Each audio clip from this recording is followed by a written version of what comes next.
What's going on, everybody? Hope you are having a wonderful week so far. Podcast time. This week on the podcast, I sat down with Chris Adie, who is one half of Leftwing Kody. He also has a radio show on Kiss FM. However, in the recent year, he has just taken on a role at Spinning Records as A&R of the UK dance sector of the record label. I wanted to get Chris on because I'm really interested in getting industry insight to people that work behind the scenes of the industry, also that have the artist side of it, where they're also still full-time artists and can really give some knowledge on both sides. I really enjoyed this conversation. Chris is a lovely guy. I've known him for a fairly long time, and this is the first time I've really had a proper industry talk with him. So yeah, I love this episode. If you aren't subscribed, please subscribe. It means the world to me. If you are listening to this on Spotify or Apple, please subscribe. If you're listening to this or watching this on YouTube, please hit subscribe on that. Give us some questions in all of the comments. Please send this to your friends. I'm going to stop rambling on. Without further ado, Chris Adie. Mr. Chris Adie, what is cooking, man? I'm good, brother. How are you, man? Yeah, really good. Sorry about the technical difficulties. Yeah, there's some on my side as well. So, first one of the year. First one of the year, get them all out of the way now. Scrub off the cobwebs, literally. Obviously, this isn't coming out in January. Yeah. It's coming out later on in the year. So I don't really want to talk too much about Happy New Year and everything like that. Of course. My timing is awful in these podcasts. And that's all good, man. Have to bank them up in the background. Yeah, absolutely. Just realise there's Christmas presents in the background as well. Fuck's sake, Will. How was your time though? How was Christmas? How was New Year? How was amazing, all of that? Man. Everything's really good. Had a really nice kind of relaxing time. There was no shows or anything over the Christmas period. I had managed to get all of my radio shows pre-recorded and all done and out the way, so that was great. And just caught up with some sleep, man, which was, when you hit my age, it's so important. Dude, it's so weird, this whole sleep game, isn't it? It's I don't know if you listen to any podcasts or anything like that, but there's that Chris Nestor, I think his name is, right, and he's this sleep guru. Okay. And it's the most depressing podcast to ever listen, because he pretty much just tells you if you don't sleep, you're fucked. Yeah. And you're gonna die of Alzheimer's really young. And no way. Oh mate, it's really scary. What you do, what happens when you don't sleep, and our job is one of the only jobs where we just don't sleep. Yeah, absolutely. It's a nighttime game.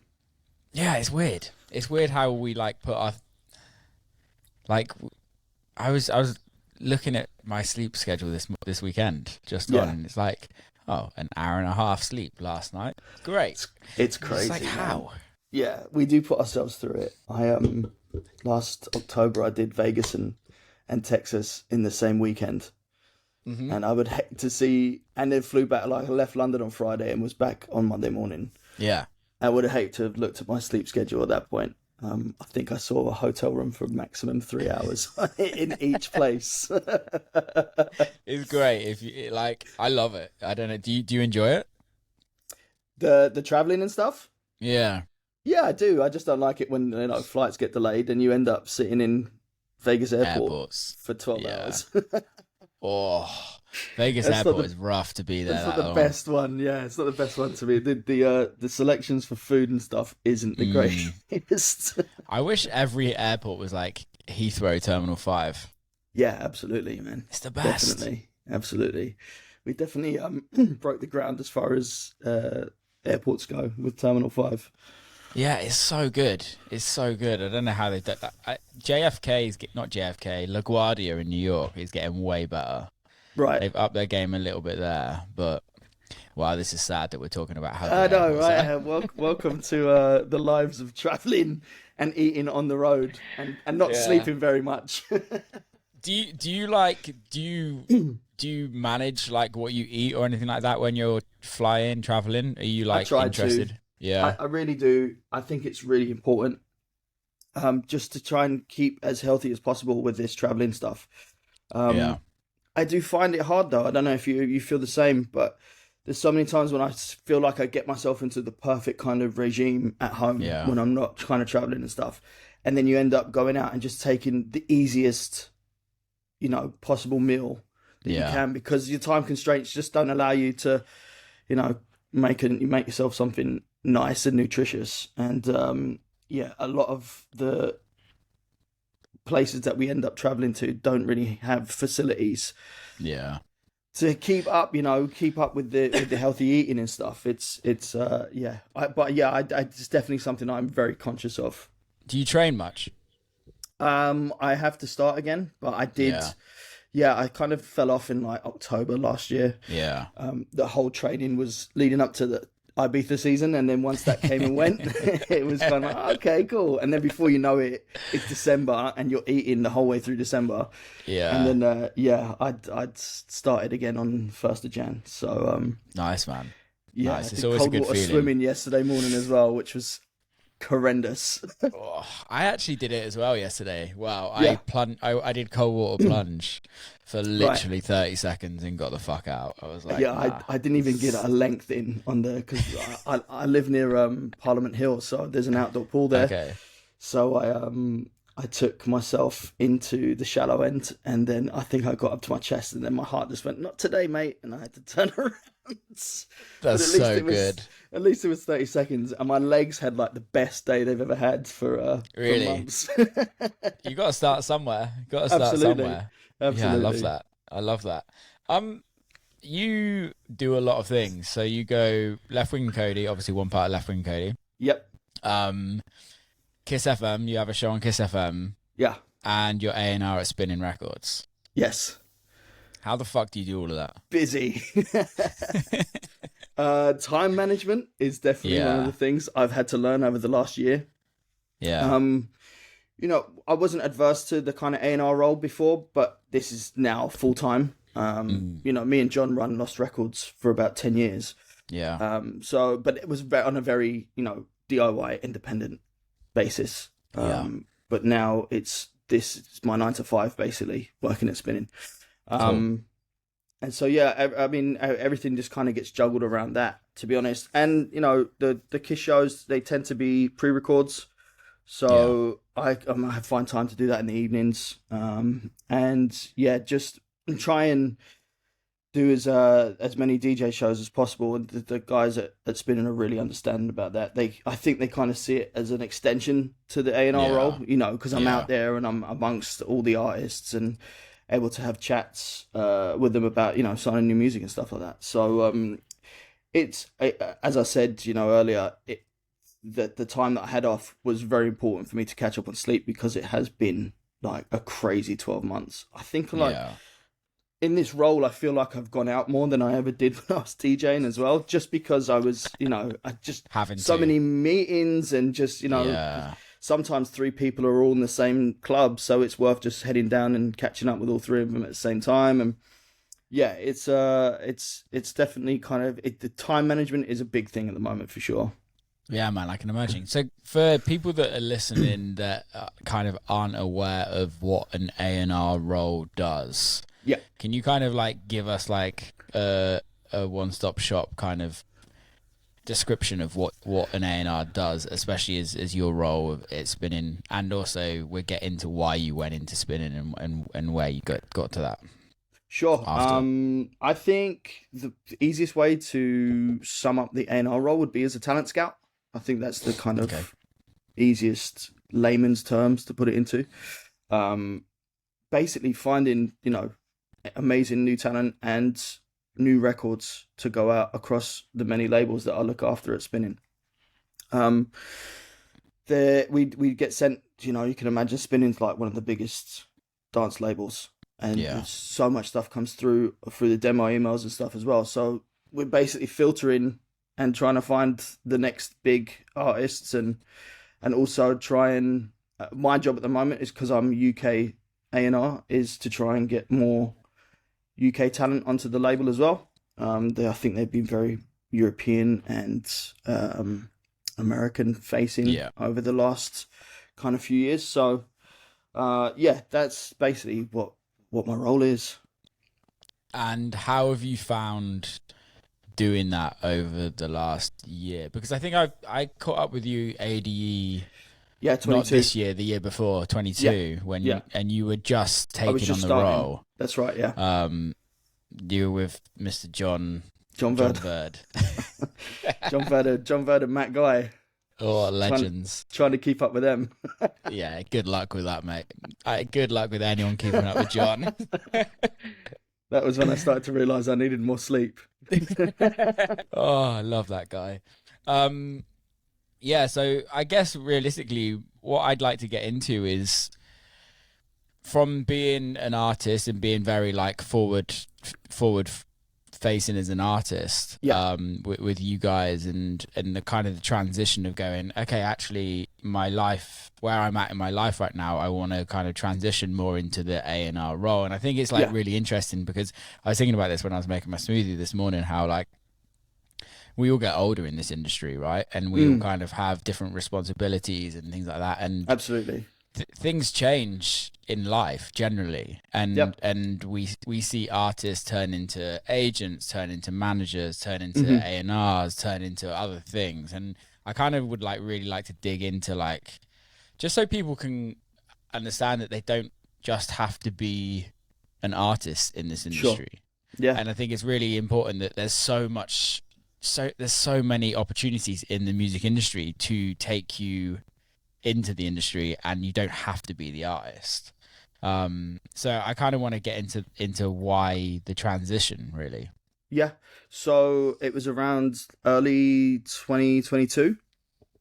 I'd started to realize that there wasn't enough kind of shows coming in, live shows, which is what our bread and butter was, you know. There just wasn't enough of those coming in to be able to sustain, you know, the kids. Yeah. Me and Jon both got families. It was kind of like a little bit of a wake up time, as I need to find something else to do. Yeah. But I wanted to do I wanted to stay in the industry that I'd been involved in with, you know, 15 plus years. So, I just got in contact with someone that I knew at Musical Freedom, who we were signed to.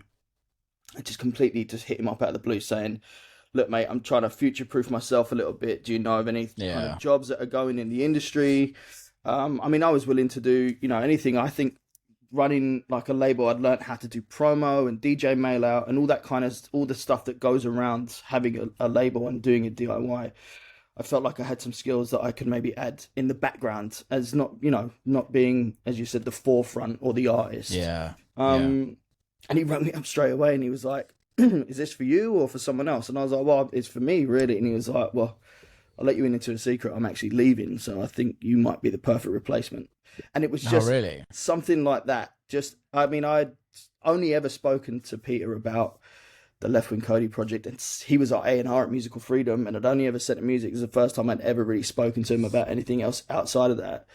In fact, he rang me up straight away and he's like, I'm leaving and you'd be my perfect replacement. I was pretty like, lucky in a way, but also, that's you know, sick. in it just being a part of the industry and just having so many contacts and stuff like that, I think it really helped me being pushed forward for the job. He said, look, I can't guarantee you anything.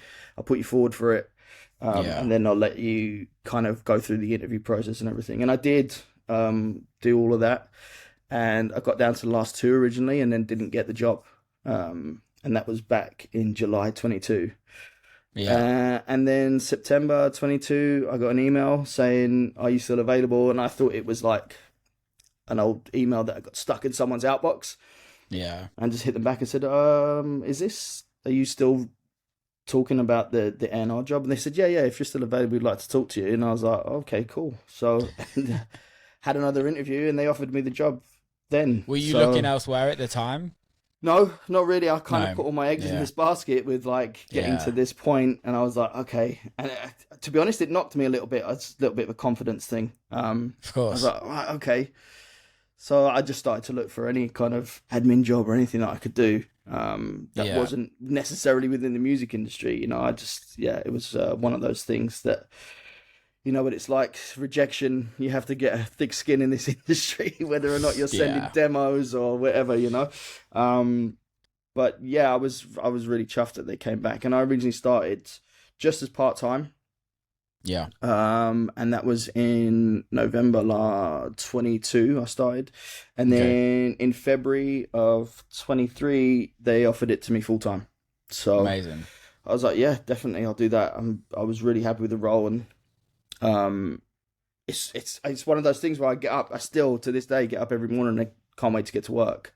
You know, and that's something that I've just always had in my head, because before the music kind of really took off and it became a career, I just hated getting up and going to work and doing dead end jobs for no reason. I always had it in my head, you know, these jobs are just for a means to an end. You know, eventually I will make it in the music industry at some point.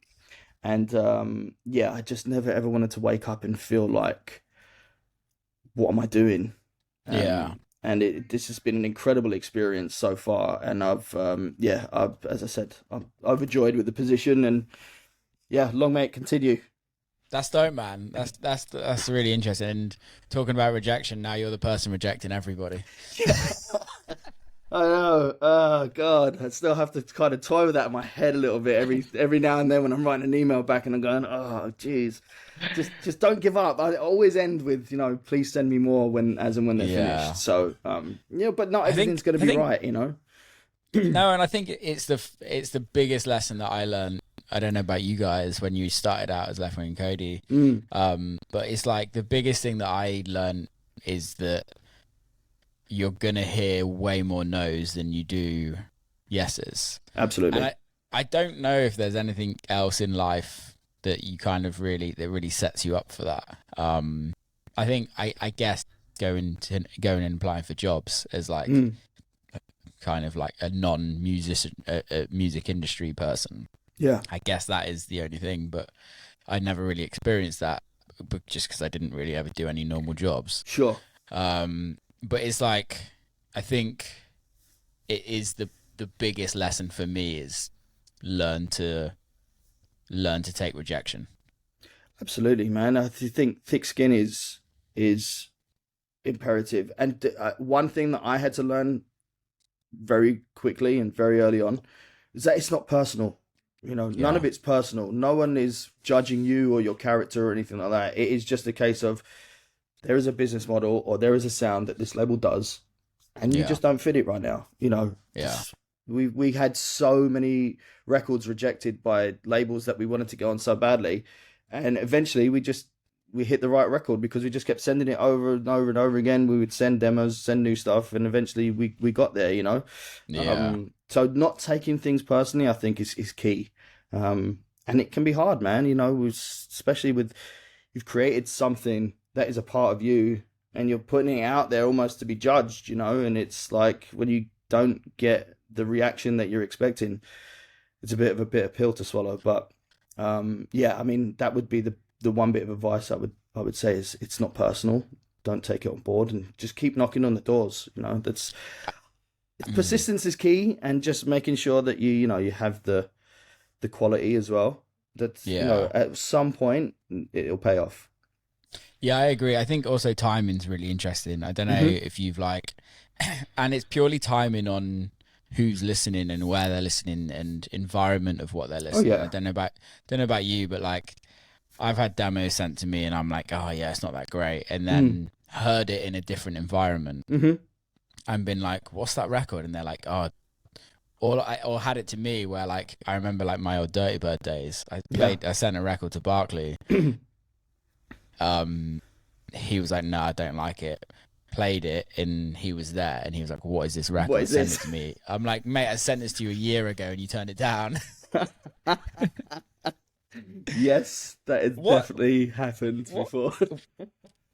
What is your like, as an A&R, what is your like listening process? Because that actually like, it's kind of like sparked something in my head, is like, how are you listening to that? Because we're like, I have a record label, you have a record label, also you're working as an A&R. Yeah. But like a lot of the time I'm listening to demos and it's literally like you're listening in your studio or you're listening on your headphones on the go, and you're not really getting the concept of what this record's written. Sure. for, if that makes yeah, sense. like How the club environment kind of thing, like the right? club. Yeah. So like, how are you kind of doing that? It definitely has to sound like something I've never heard before. As soon as I Mm. hear that part of a song, I know I'm onto something, because if it will work in headphones, then it will definitely work on a bigger system. Yeah. And also, having, as far as demos go, something that I always believed in was making sure that you get your point across very quickly, because with a demo or sending stuff to labels, A&Rs only have a certain amount of time in a day to get through stuff. So if you can get your idea across in like a minute 30, 2 minutes, then that's what an A&R is listening for.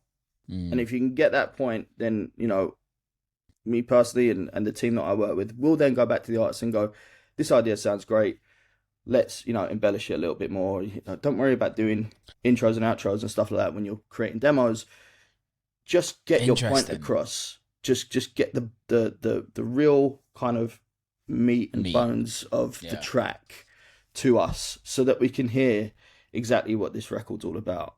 That's actually really interesting. Yeah, because everything else around it, just intros and outros, that's for DJs, and that's cool. You're not going to be able to tell the story of your music through those points of a track. So it's been you guys literally, and this isn't me sounding derogatory or anything like that or condescending, but are you guys literally, you want to hear almost the Spotify edit, the the initial note. This isn't for a DJ. This is purely for Spotify concept. Yep. We or normally will just listen to. We'll get the demos that come in. Will be of less than 3 minutes, and then we'll go back and say, okay, let's get an extended done. If we're going to sign the record, and there's a lot of back and forth and stuff as far as the meat of the track goes, because if you hear something and there's still tweaks that you need to do and stuff, we'll do that with the artist as well. But I mean, it is, that is the most important part of any record. And I think even me and John, when we're making music now as well, I think something that we always had done previously was, make sure we get the drop right, and then 30 seconds of a break, and then the drop. And once you know that works, everything else just gets built around that. And I think carry that ethos around, carry that ethos into listening to demos now as well. Because it's important just to get those parts of the track right. When you're talking about songs and stuff, that's totally different. I'm talking about club records, but obviously you want to hear a song structure, so you're listening to at least a verse and a chorus. Yeah. I guess when did that change for you though? Because was it always like that? Because I guess for me is before the streaming kind of period happened, we all listened to the first a minute and a half of fucking mix in intro and outro. Was that something that spinning, when you went into spinning, they were this is how we do it, or is that just this something that you learn in your own kind of for me, it was just something that I was just doing anyway, because just the amount of time and stuff. I mean, go back to vinyl days. I remember I had this question on a panel I sat on it recently, and back when we were buying records, you'd get a stack of 20 records, and then there's 4 turntables in the record shop and a queue of people. So the guys behind the desk are like, come on, you got to get through these. So you're literally just doing that. And then as soon as you hear something, you're going, okay, that sounds good. And then you go and you take that one. It's kind of that similar vibe for me when I listen to demos and stuff now as well. It just hooked me straight away. I don't think it's, we were talking about vinyl, so it's way before the kind of Spotify era. But that definitely has changed the game a little bit, Spotify, for sure. I mean, I just noticed, even as a DJ doing a radio show, for in 4 years, I've noticed the length of tracks, how drastically they've changed when, I'm getting an extended mix and it's 3 minutes 14. Yep. Going back to the PRs and going, can I get an extended? And they were like, that is the extended. Oh wow, okay. Yeah, so I It's think interesting that as well. I think because for me, it's like on All We Have Is Now, my label, like I'm signing younger artists yeah, that like haven't been in it for that long. And I'm finding exactly the same thing. Is they're sending me like club versions that are like 4 minutes, yeah, and I'm like, I can't. I have to kind of hold back and like not sure, question it because it's them being artists and them yeah, doing what they want to do, and I think that's the beautiful thing. But it's also like I need to take the old man out of me and go, well, yeah. this doesn't feel right. Trust me, I've had to do that so many occasions. Just like, come on, just don't show your age. Yeah, literally. We're not Which even is that old. That's which the is crazy kind of thing. hard, with the old grey beard and stuff. True, true. But Yeah, yeah, it's yeah. But it's also, I think, just the next generation, isn't it? It's the attention spans and how they, consume yeah. music. I think also for me, even when like when I write for somebody else or I'm like giving feedback for somebody else as well, Hmm. it's almost realistically now. It's like it. I've changed how I write music. And Okay. I always wrote the breakdown and then the drop and then filled it out. Yeah. But for me, it's like, how do we write the most interesting 3.5 minute record Hmm. or 3 minute record? And even can we make that even shorter? Yeah. Because like I know I can go and make an extended version for DJs. I'm not Of worried course. about that side of it. Yeah. But again, even when I'm writing music or when I'm engineering for somebody or producing for somebody in the studio, I'm like, how can we make that 2.5, 3.5 minute record so interesting and Yeah. like so that there's ear candy in every section so that the algorithm's gonna Hmm. keep people listening, Hmm. people are gonna keep listening. Oh, but the thing is, and I'd like to get your your thoughts on this, is that when commerce takes over art? Potentially. I think the art still needs to be there. Um, that's always going to shine through. I think, I'm always very conscious of the music that I'm signing is about the artistry and the concept than about Yeah. an algorithm. I think if we start to be a slave to the algorithm that much, then everyone's in trouble. Yeah. Um, but at the end of the day, it's the music business as well, right? So Yeah. it's a business, and the consumers are now consuming music in a way different way they were 20 years ago. Yeah. And you have to basically just give the people what they want, almost, Yeah. because they're the ones that are demanding it. So if the data shows that people are only listening to music for 2 minutes, then make a 2 minute record that fits with that kind Yeah. of listening pattern. Um, Otherwise, where does the audience come from? They're just gonna stop listening because it's not of that certain amount of time. It's such a transitioning part of the music industry at the moment. Just seeing how different artists that are developing and really hitting the ground running, like for example Kenya Grace, who just had this amazing track and basically built her own audience off of I believe it was TikTok that she came from. Yeah. Um, and that was such a huge record. Which one were we talking about? Strangers. Strangers, yeah, that Yeah. no one really expected, and Mm. um, it was created by her and her audience. That hype just ran with itself because there was a hunger, there was a desire from the audience, Yeah. and yeah, it fan bases have always been a major part of Mm. being an artist, right? But now I think there's so much more room for people to create their own fan bases outside of the traditional ways, that can really kind of accelerate a career. Um, but again, the music still has to be right, and it's it still has to be creative, which I think Kenya's stuff is. I think that's a really interesting concept, and it goes on to, without being disrespectful to record labels. I know you work with a record label and have a record label, and so do I, and I work with record labels as well. But in this day and age, maybe not necessarily for just our age group, because I think we come from a different time of where we don't rely on record labels, but record labels were like a big part of our industry. Yeah. But I think the newer generation, is a record label even needed? I mean, before I started working for a record label, definitely a question I would have had even like 2 or 3 years ago. What is the point of having someone take your art and then, make money out of it? I think what it comes down to a lot is the infrastructure. Yeah.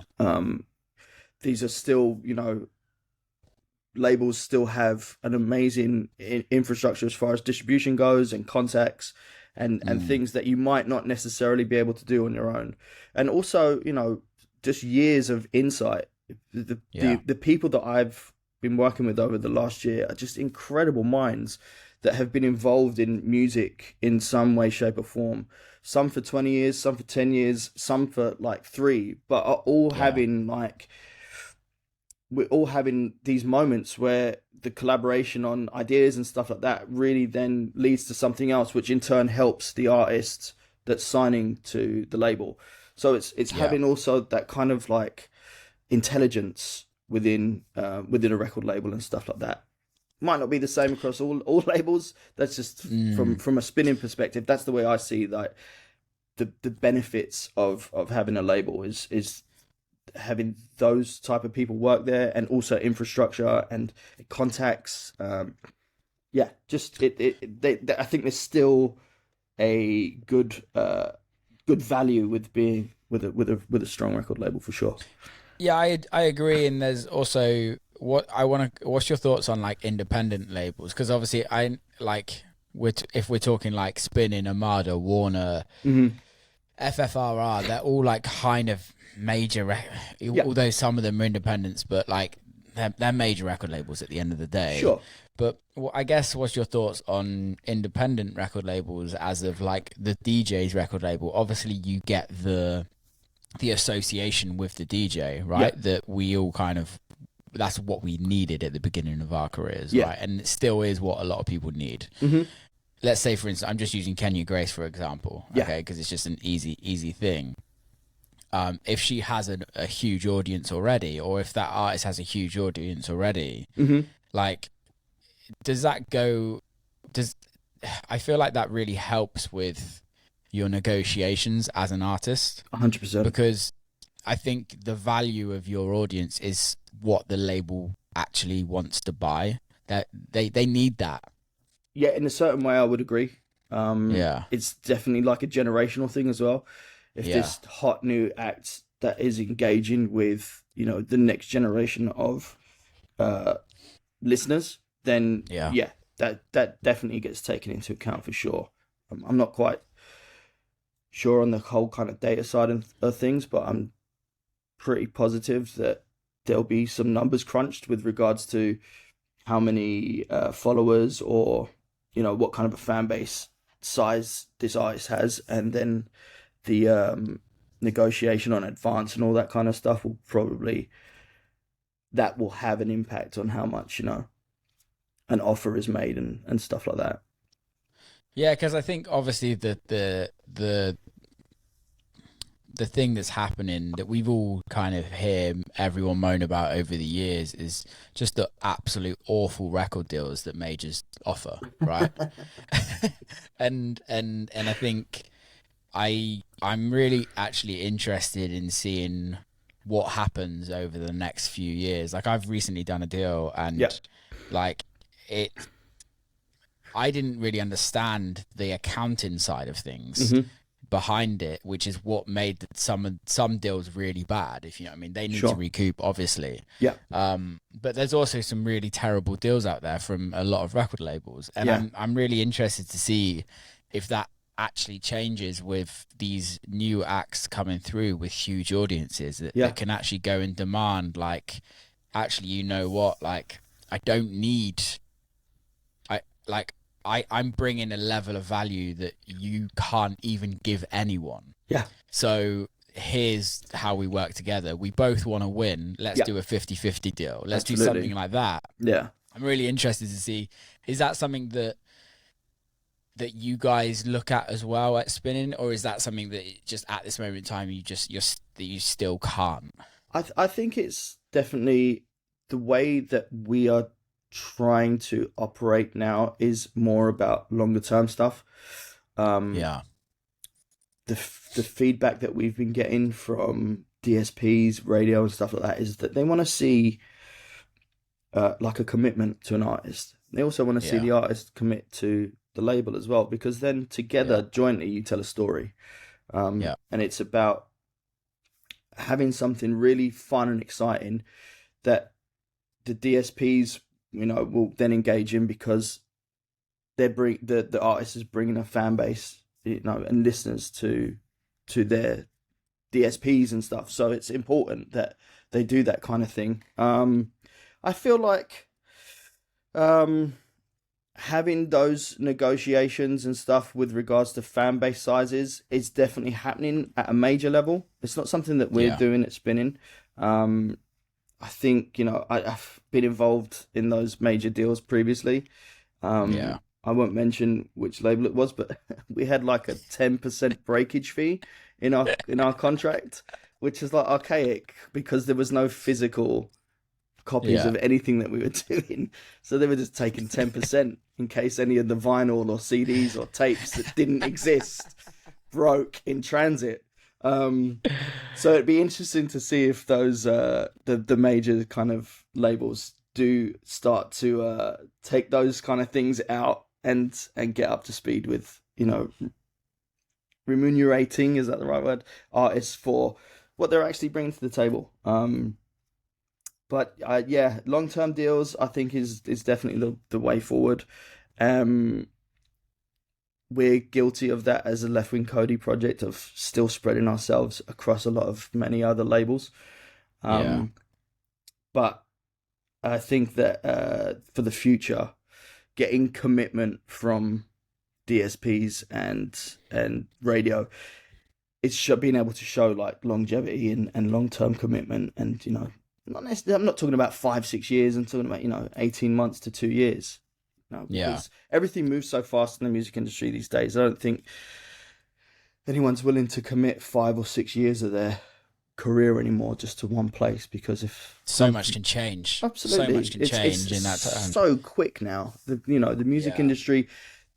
One example of that would be like, you know, what I noticed at Spinning was up until maybe March or April last year, a lot of the demos we were getting in sounded like Fred Again.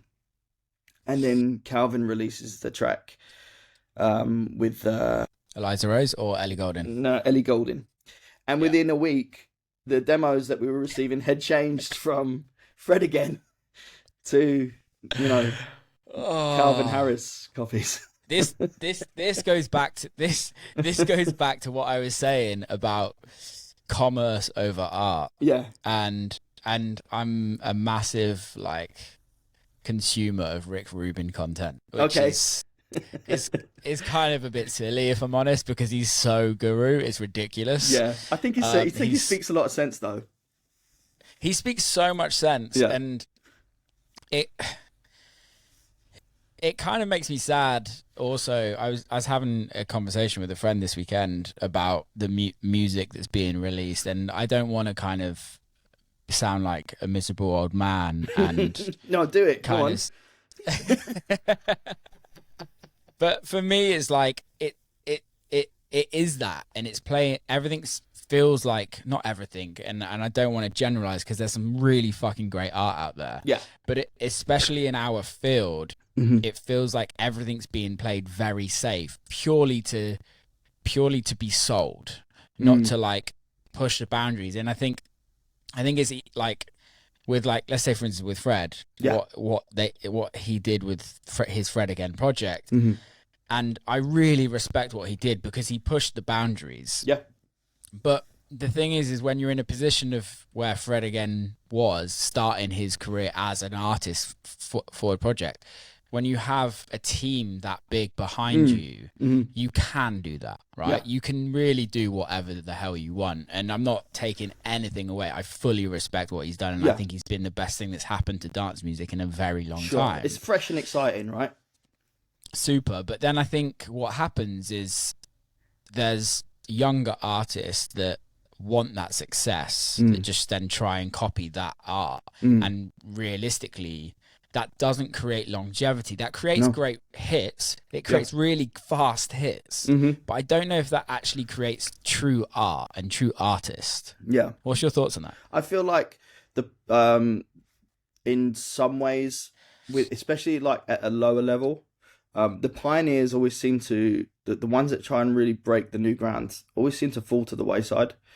And then it's everyone else that kind of sees that trend or that some kind of different vibe that take it and run with it, and then they then end up being successful. I mean, there's so many examples of that kind of over the years.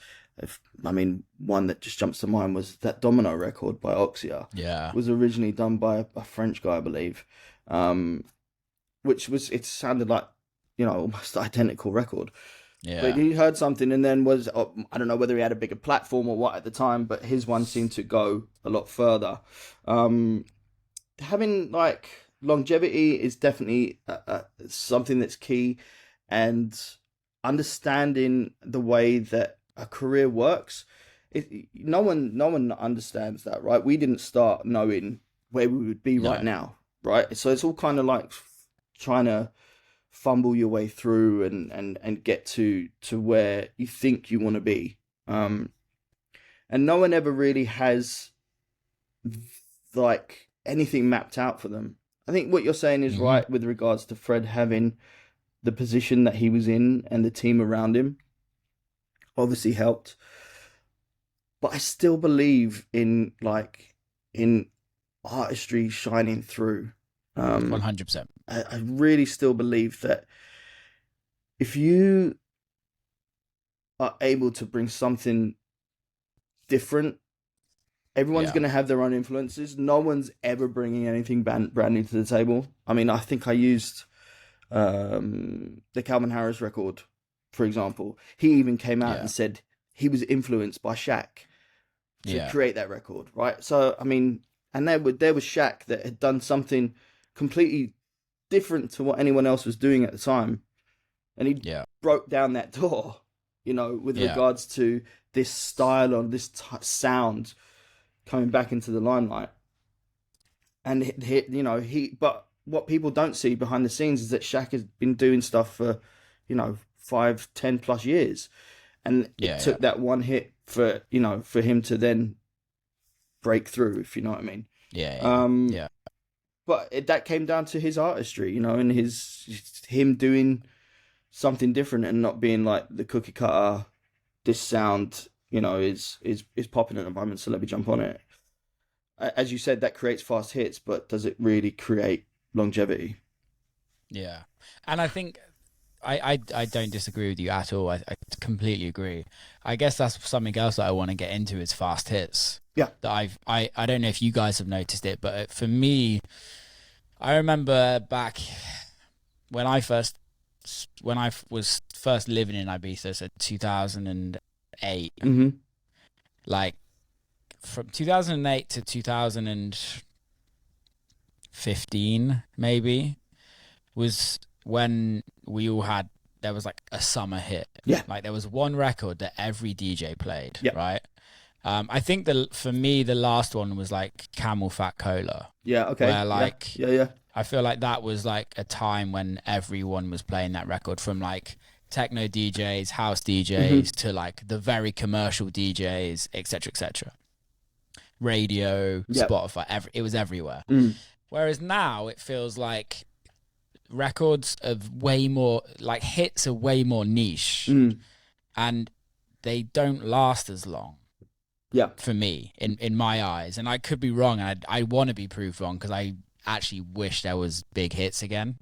But like, what's your thoughts on that? And do you think there's a reason why, or do you think it's just the way we are nowadays? I can't put my finger on it, but I definitely would agree with you. There was a way of like a record breaking in our industry for sure. There was always like that promo push for Miami and trying to get everybody's ears around something at Miami. And then if something kind of, a few tracks tick the box in Miami, then you would know they would go on to potentially doing something in Ibiza. And then you'd always have that one breakthrough hit, like as you mentioned, Camel Fat, you know, or Man with the Red Face. Yeah. Like I remember when that, like, just the Washing Machine, like all these records that just like the Tiga stuff, and absolutely. Something that you would always come back from Ibiza with, and it would just never, go away. But I just, it's interesting that we're both in the industry and neither of us can put our finger on one of those tracks over the last 5 years, which is, I believe, what Cola is now, right? 5 years old. Yeah. Has it 2 years from COVID? Okay, so anyway, but yeah, I don't know. Maybe that's just not what people are trying to do as artists anymore. They haven't. Well, I guess like my theory behind it is it kind of goes back to what we were saying, that it's not necessarily because fan bases have changed, because it's all gone on to social media, TikTok, or like those specific social like platforms. I feel like hits are very individual. So like, let's say for instance, like a John Summit, right? Yeah. Like when you guys are playing in your sets, obviously I'm just spitballing. I can't imagine you guys playing a John Summit record, right? And I can't imagine a lot of people playing a John Summit record. And I don't mean that in a disrespectful way to John, but they work for John. Yeah. Like Fisher, a lot of people don't play Fisher's records that are like bigger DJs, touring DJs. Yeah. Fish plays them. Yeah. A lot of people don't play my records, but I play them. Yeah. And I think what's happened now is that DJs are now more self-promotion tools for their own music. Absolutely. That's a great point. And I think for me, like 98% of my sets are my own music. Yeah. And I think, is that a part where like everyone has their own niche audience, where their record can be a hit in their own niche audience? Yeah. But then it doesn't necessarily have to be like the transpire big thing. to. Yeah. Yeah. And this is something that I only realized kind of recently. I had a bit of an epiphany when I went to go and see a live show in London last year. And as I said earlier in the podcast, I've been out way more than I ever had been while I was DJing, because I was always doing shows, right? So I was only at the shows that I was playing at. Whereas now I've had so much more time to be able to go and see other artists playing stuff. And I'd had this epiphany that particular DJ was only playing his music via maybe 2 or 3 records in the space of 90 minutes. And the audience were going crazy because they were there to see that artist. So it's almost like it's become a concert now, right? Where people are your fans. They want to come and see you play the music that you make that they really like. The traditional form of a DJ show isn't necessarily what DJing is anymore. It's not about introducing or collecting records and having specific things that you would go out and share with other people. DJ and artists are now like kind of one and the same thing, where you are basically giving the people that have parted with their hard-earned cash exactly what they want, which is to be entertained by the music that you create. And I as I said, it was only a recent epiphany that I had, and I started to think about the shows that I do as an artist, and that and think about my sets and be like, well, there's about 5 or 6 Leftwing Kody tracks in there. 3 of them might be new ones that we're trying, and 3 might be tried and tested. But the rest of it is all, other people's music. Am I really missing a trick here that I should be, maybe giving people more Leftwing Kody stuff? Because that seems to me how, you keep your audience happy, right? As I said, we know that, buying tickets to clubs and everything, especially in the UK, it's not cheap these days. So, you need to be giving people exactly what they want, because... No, I agree. I also think it's just a different time. Yeah. Like I learned that I used to be, me and MK used to tour quite a lot because we used to be under the same management. Mm-hmm. Back in 2018, and it's the one thing that I learned from that management at that time is, especially like touring with Mark so often, was like he'd play all of his own music, but then I'd like go and see other DJs play, and no one would be playing MK records apart from like the classics, right? But they wouldn't be playing 17, they wouldn't be playing like all the like big radio hits. Yet he opens with like one of his biggest records. Yeah.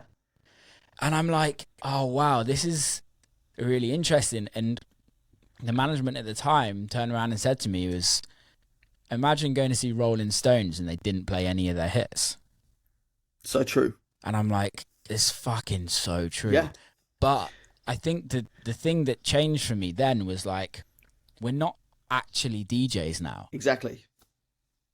It's understanding that transition and how it's more about how the audience has made that kind of happen, rather than us consciously making that decision of, I'm going to go out there and play my own records.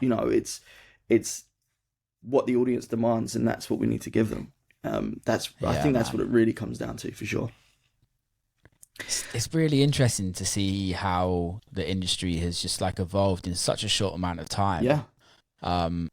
Purely based on, I truly believe it's just purely based on streaming and social media. Of course. Yeah, that is a massive conversation. Because you started Leftwing Kody before social, it was Facebook, right? I mean, we started even before it was essential to have a Facebook page. I mean, that's, we just wanted to get signed to specific labels that we like really liked and admired. Yeah. And thought that our music would fit best with them, and it was because we were playing music from those labels. That's why we wanted to be on them. Yeah. And there was no like trying to get bookings off the back of being on a record label or anything. It was just, I mean, you could make money still back then from just releasing music, which is another thing that's changed massively. Where the touring becomes the main source of income. So the records always became your shop window, right? It's like, this is what you could potentially hear when you come and see us live. I think that's also, I agree. I think that's also really interesting with a lot of what the majors and big independents like Spinning yourselves are doing.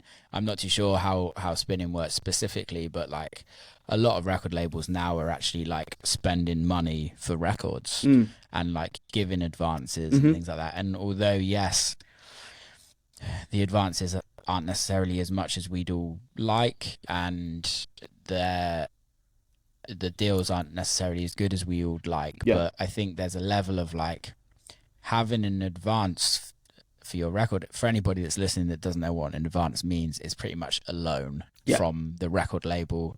They give you an upfront bit of cash, and then they recoup that cash.